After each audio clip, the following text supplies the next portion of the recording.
kita menguang, kita mengambil bahan kimia, itu pastikan sarung tangan terpasang dengan benar.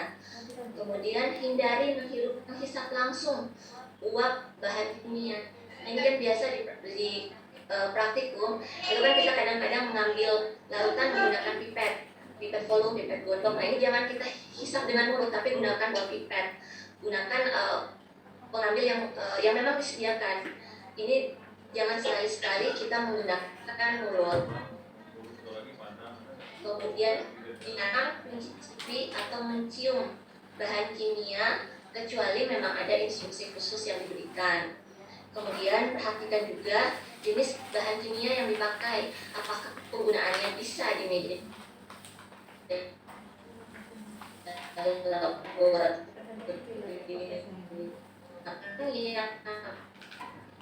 kerja dalam pemerintahan, tapi di meja biasa. Nah terus itu juga perhatikan saat penggunaan lemari asam, tutup kaca di depan itu kita harus turunkan, jadi cukup hanya tangan saja yang masuk ke dalam lemari asam, sementara wajah kita itu tertutup dengan kaca lemari asam. Jangan dibiarkan kaca yang penutup itu lebih tinggi dari wajah kita. Selanjutnya jangan makan, jangan minum, apalagi merokok di dalam laboratorium. Yang berikutnya, jangan menggunakan perhiasan secara berlebih, ini terutama buat yang perempuan ya.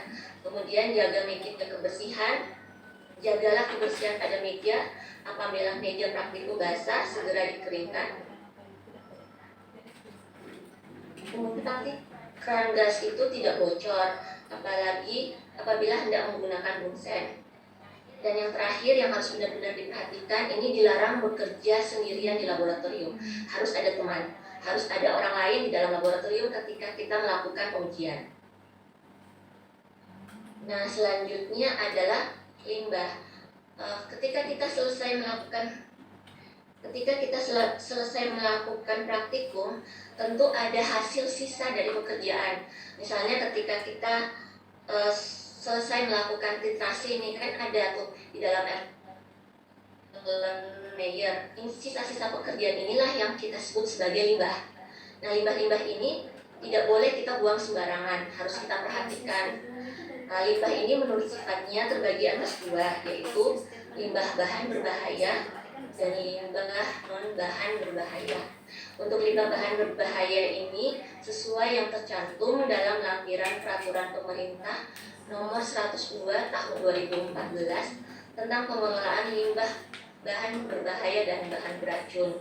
Contohnya metanol, metil keton, metil asetat, sikloheksan, dan lain-lain.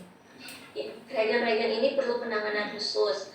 Jika di laboratorium tidak mempunyai sistem pengelolaan limbah, di sini kita bisa bekerja sama dengan pihak ketiga. Jadi reagen-reagennya itu kita tampung dan tidak kita buang keluar, tidak kita buang ke saluran pembuangan limbah.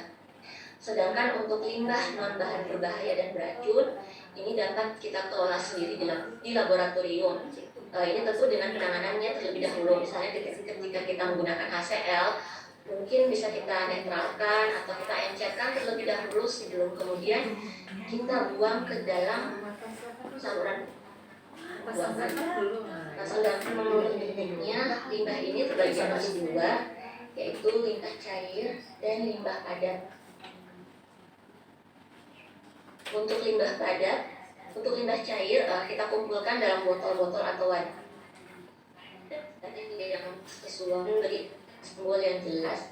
Nah, label ini harus kita beri identitas yang jelas ya, berupa penghasil, alamat, telepon, nomor penghasil yang bisa dihubungi, tanggal pengemasan, jenis limbah, kode limbah, jumlah limbah, dan sifat dari limbah.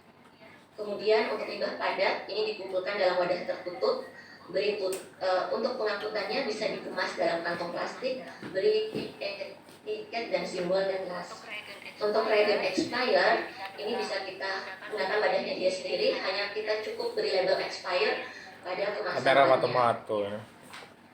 Selain itu kita juga harus memberikan label simbol limbah B3 ini pada kemasan limbah. Simbol limbah B3 ini mengartikan gambar yang menunjukkan karakteristik dari jumlah B3 tersebut.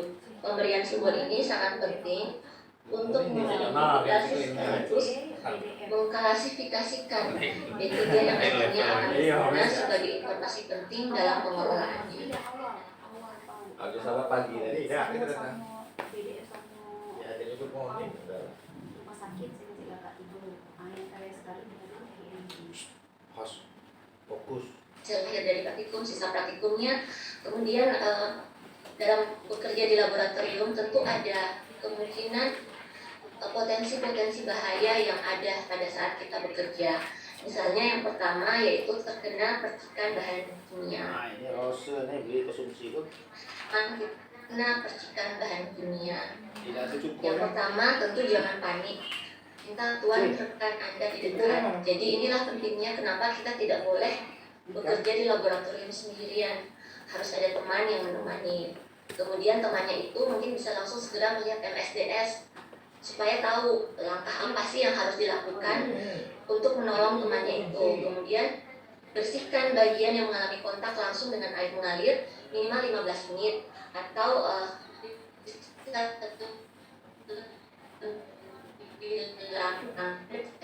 kemudian bawa korban ke tempat yang cukup oksigen dan menghubungi tenaga kesehatan. Dah kasih cukup baik. Berikutnya, bagaimana jika terjadi tumpahan bahan kimia di dalam laboratorium? Pertama, sama seperti tadi ya, jangan panik. Yang berikut, beritahu semua orang yang ada dekat area tumpahan. Ketika kita bekerja di lab, ada orang lain di situ, kita segera informasikan ke teman-teman di satu ruangan, ada tumpahan di sini, jangan dekat-dekat ke sini. Kemudian, pindahkan korban. Jika korban ini terkena tumpahan, kita segera pindahkan korban dari paparan tumpahan. Mandikan jika perlu. Nah, inilah pentingnya kenapa di dalam laboratorium itu perlu shower darurat. Jika ada apa-apa bisa segera langsung memandikan. Kemudian hubungi pihak yang berwenang. Nanti panas di sekitar.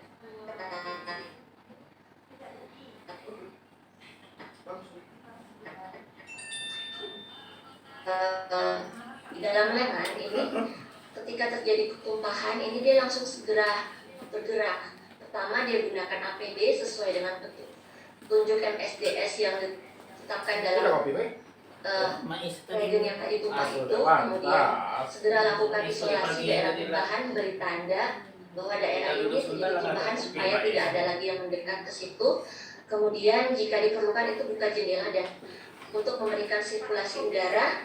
Yang berikut, gunakan material yang tepat untuk menyerap atau menampung tumpahan. Contohnya, kita bisa menggunakan perlengkapan untuk menetralkan tumpahan asam. Dan untuk bahan kimia lainnya, Anda mungkin perlu menaburkan penyerap pada tumpahan. Yang berikut, jika kita tidak memahami, terutama untuk yang praktikan ya, ketika kita tidak memahami apa itu tumpahan ini apa, yang tidak tahu apa yang tumpah, itu tidak perlu, kita jangan berupaya untuk membersihkan tumpahan, apalagi jika tidak tersedia APD yang